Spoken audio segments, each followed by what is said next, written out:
Good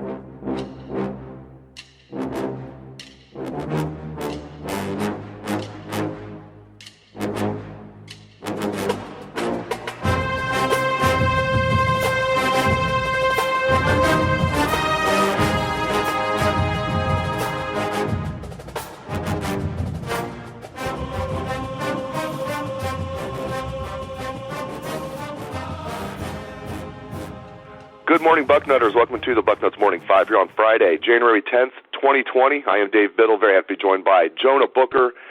JBook, let's start with who's going to be the starting DBs for the Buckeyes this coming fall. Obviously, Shaun Wade's going to be one of them. Thank goodness he's coming back. Who do you think the other three starting DBs will be for the Buckeyes this year? Yeah, I think it's going to be a nice little battle there with the other three. Obviously, Josh Proctor looks like he's poised to be one of the starting safeties there.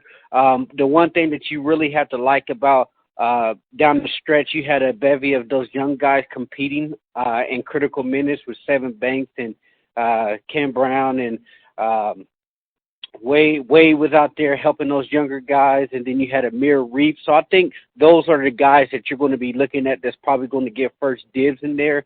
The name that I'm going to be interested, who I believe needs to have a monster spring, is Tyreek Johnson. He hasn't been healthy. Obviously, he started getting a little bit more on the field as he got healthier down the stretch there, but he's a guy that was a five-star player coming into the program that a lot of people had high expectations for. So if he can put it together, he's going to be a name to watch. I know they're very high on Marcus Williamson, smaller corner, but a very scrappy guy. Just seeing him out there could be in the spring, could be something to keep an eye on. So I think they have a lot of talent. There's going to be a lot of green talent. I think that they really did those guys a huge favor by getting them critical minutes. I mean, at one point in the Big Ten championship, Ohio State was down, and you saw a lot of those second-string guys in there getting critical reps.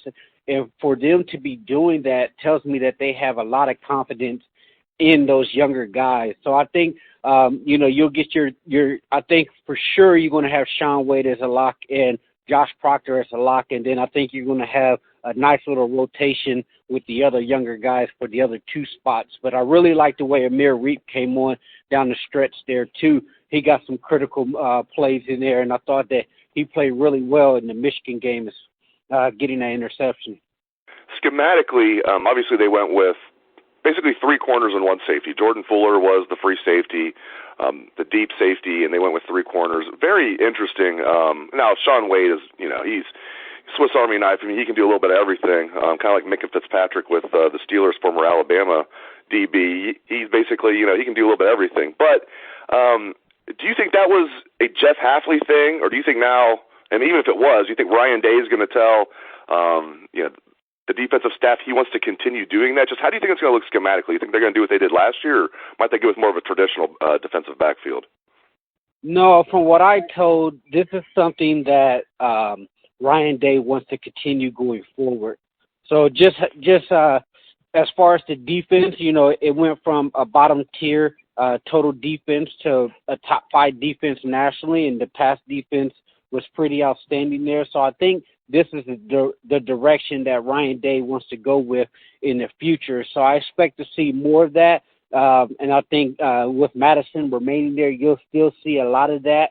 Obviously, once the new defensive back coach comes in, he's going to have his input on how they want to play it and which guys are going to be on the field. But I think going forward, this is going to be something that Ryan Day commands out of his defensive coordinators. And again, as we talk about on the show, seems like every day on the show, the worst-kept secret in the world that Kerry Coombs is going to be coming to Ohio State. At least we think. You never know till it's finalized. But from everything we're hearing, that will be finalized as soon as the Titans quit winning football games. These pesky Titans keep winning football games. They beat the Patriots last week. They're going to play the Ravens, the number 1 seeded Ravens in Baltimore Saturday night. So we'll see if the Titans can keep winning, if maybe their storybook season will finally end. But if it is Kerry Coombs, if all of the rumors are true, JBook, what's your reaction to Kerry Coombs going back in a bigger role as co-defensive coordinator and secondary coach? I like it. Obviously, he's going to bring a ton of energy to the fold there. He's a dynamic recruiter. His recruiting chop speaks for itself. His player development speaks for itself. I know the one caveat that a lot of people on the message boards and on Twitter and stuff was concerned about was what technique is he going to be coaching, because obviously, a lot of people saw the technique where under Shiano, where the defensive backs, they were playing the wide receivers and not locating the football, and we all saw how that developed. It was an absolute disaster when it comes to the pass defense.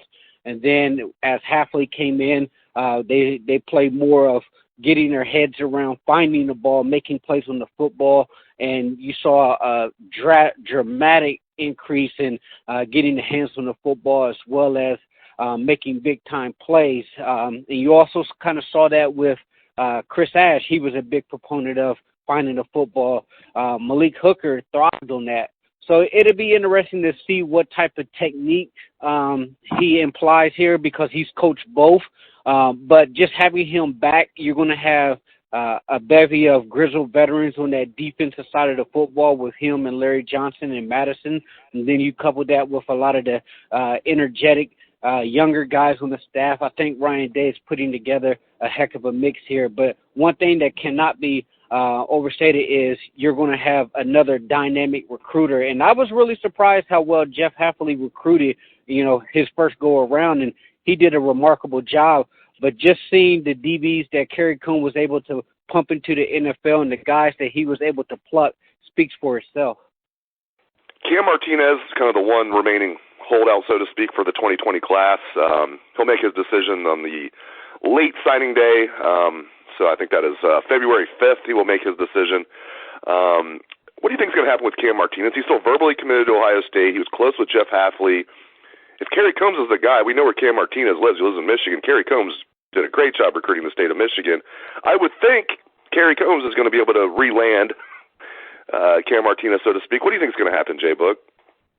Yeah, I'm keeping my fingers crossed here. Right now, and I would say he will stick with the Buckeyes. I'm always a guy that says follow the actions of the kids, not necessarily the words. If we start hearing about him taking visits to other schools, that's when I would say it's time to be concerned. Once the kid starts getting wined and dined and red carpet on other campuses, at that point, all bets are off. But if we can get Kerry Coombs in the fold here and allow him to start re-recruiting Martinez just so that he can feel comfortable with Coombs. I'm not sure if Coombs has a prior relationship with Martinez, considering he's been a big-time Michigan prospect for many years now. I'm not sure if they ever rubbed elbows when the time that Kerry Coombs was here. So I think with Martinez, you have to like what you're hearing from him verbally. He hasn't taken any other visits to other schools that we know of publicly. So right now, things looking to be headed towards the Buckeyes' way, but you just have to hold on here and hope that when Coombs get on board that he can close the deal. Notre Dame getting in late. Looked like it was going to be, if he was going to flip from Ohio State, it'd be Northwestern. Now Notre Dame's getting in the mix a little bit. We'll see. I'm confident Cam Martinez will be a Buckeye and Kerry Coombs will lock that down. Donovan Jackson, speaking of locking it down, the Buckeyes got their latest commitment, their 2021 class, back on Wednesday. Donovan Jackson, high four-star offensive tackle from Texas. No surprise here, JBook. I think we all knew he was going to be a Buckeye, but, man, this 2021 class, I think we knew it was going to be really good. I mean, it could be special. It could be even better than the 2020 class. Yeah, that's a big-time get, pulling him out of Texas.